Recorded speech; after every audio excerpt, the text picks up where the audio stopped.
कंत्राटदाराला BSNL tower बांधून देण्याची बतावणी करून नागपुरात 34 लाख रुपयांनी त्याची फसवणूक करण्यात आली आहे। एका प्रतिष्ठित फर्मचा मालक असल्याचा दावा करून ठगबाजानं फिर्यादीला विश्वासात घेतलं आणि त्याच्याकडून मोठी रक्कम वसूल केली।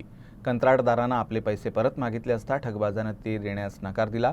अखेर फिर्यादीच्या तक्रारीवरून पाचपावली पोलिसांनी गुन्हा दाखल करून तपास सुरू केला आहे। विजय मधुकर मेश्राम नावाच्या एका व्यक्तीनं त्यांच्याकडून BSNLच्या मोबाईल टॉवरच्या बांधकामासाठी काम मिळवून देतो, आपली दिल्लीमध्ये ओळख आहे किंवा दिल्लीमध्ये आपला BSNL कंपनीमध्ये परिचय आहे आणि आपण तुम्हाला 100 टॉवरचं काम मिळवून देतो असं सांगून त्यांच्याकडून 20 लाख रुपये स्वीकारलेले होते आणि त्याची वर्क ऑर्डर देखील तो काही दिवसांमध्ये स्वप्नील जांगळे यांना देणार होता। परंतु वर्क ऑर्डर न आल्यामुळे स्वप्नील जांगळे यांनी त्याला वारंवार विचारणा केली की आपल्या वर्क ऑर्डरचं काय झालं।